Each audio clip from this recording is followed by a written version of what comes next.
Bonsoir à tous. Je suis triste pour vous donner ce prono ce soir parce que mon favori de jeudi, Vikens Ag Yield, a fait un malaise dans le dernier tournant. Je vous lis le commentaire. Gabriele Gelormini qui menait mon favori. En face, j'ai senti qu'il y avait un problème. Et la rédaction du Grand Journal des Courses dit « Victime d'un malaise d'un dernier tournant, n'a pu être malheureusement sauvé ». Et j'ai écrit à la Bible le journal en disant qu'on avait besoin, les turfistes avaient besoin de plus d'informations sur les circonstances de ce décès, surtout sur la demande de faire une autopsie du cheval, parce que c'est très rare de voir cela, et surtout que son compagnon de boxe, l'autre viking, qui était mené par le roi du Midi, Briand, eh bien Briand, il dit « Je n'ai pas eu de gosse du parcours et j'ai eu beaucoup de mal à prendre les virages ». Pour deux chevaux qui étaient au top et qui étaient les révélations des gros quintés de Vincennes, il y a de quoi se poser des questions. Alors j'ai écrit à deux journaux pour avoir plus de précision et demander le résultat d'autopsie et peut-être des analyses. Et nos amis de Paris Turf ont eu la gentillesse de me répondre. Je vous lis ce qu'ils me répondent. Bonjour, nous sommes au regret de ne pas pouvoir répondre favorablement à votre demande, bien cordialement. Eh bien, je trouve que c'est dommage parce que les turfistes auraient aimé avoir plus d'informations et le cheval qui est décédé mériterait plus qu'une ligne. Il a été la révélation des quintés cet hiver. Il décède. On aimerait bien en savoir plus. Le message est passé. Bon, vous le voyez, je suis triste parce que il faut des fois prendre le temps de s'arrêter et surtout quand il y a une victime de prendre le temps de lui rendre hommage. Donc je lui rends hommage.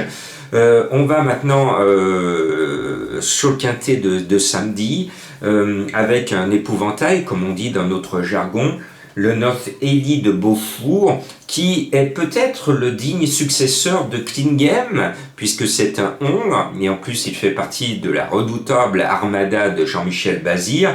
Bon, le cheval est un tout bon, on le sait, il aime gagner, Jean-Michel Bazir aussi. Donc, eh bien, tous les espoirs sont permis pour ce numéro 9. Et puis, vous l'avez vu s'enthousiasmer l'hiver dernier, c'est-à-dire l'hiver précédent, c'est le 6 décoloration.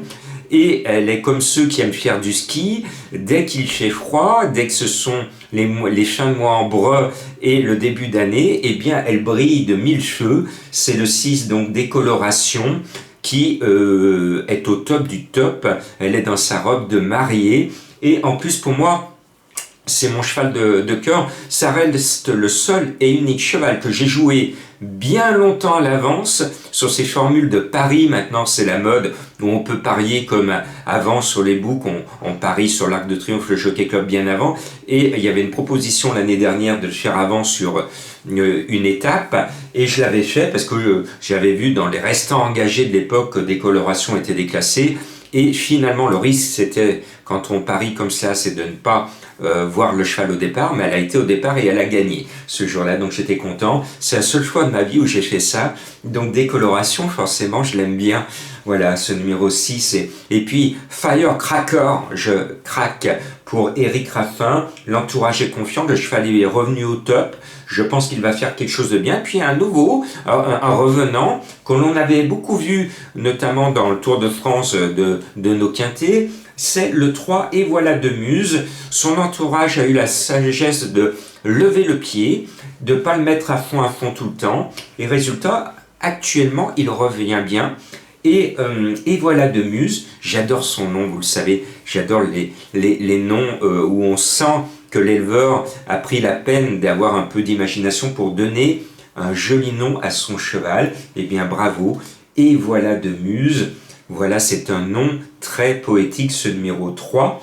Et vous savez, la dernière fois qu'il a couru un quintet, j'étais chaud avec lui, il a gagné à 34 contre 1. C'est Brillant Madric, le numéro 16. Un papy qui fait de la résistance, il a 11 ans. Autrefois, il n'y a pas si longtemps, les 11 ans, au mois de janvier, ne pouvaient plus courir. Maintenant, ils peuvent finir, et c'est bien. On a changé le programme, comme quoi c'est bien de changer les programmes, de changer l'ordre des choses quand on voit que quelque chose ne va pas. Point de suspension.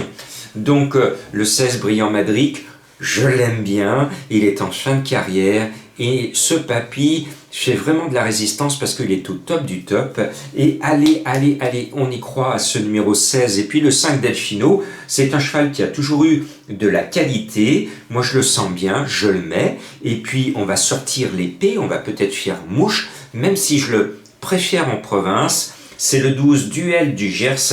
Je suis un fan d'Abrivard, donc je le mets. Et puis, vous savez que je suis un peu brouillé et je l'ai écarté de ma sélection très récemment, à juste titre, parce que le cheval a été malheureux. Le 7 Fric du Chêne, à mon sens, un cheval qui a eu de durs combats, notamment derrière FaceTime Bourbon, et qui finit rarement dans les 3.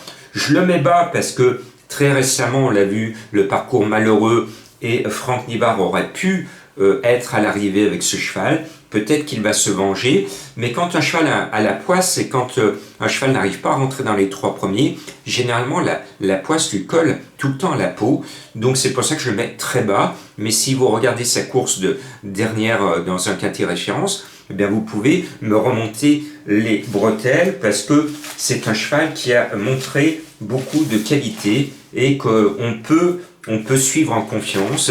Voilà, je voulais vous mettre un cheval mystère, mais je n'ai pas le cœur à vous faire deviner un cheval mystère. Je voulais conclure sur le fait que j'adresse mes condoléances à l'entourage de l'écurie Berg, parce que perdre un champion comme ça, Vikens Ag Yield, un nom difficile à prononcer, c'était l'une des révélations de ce meeting d'hiver. Il est parti par la petite porte.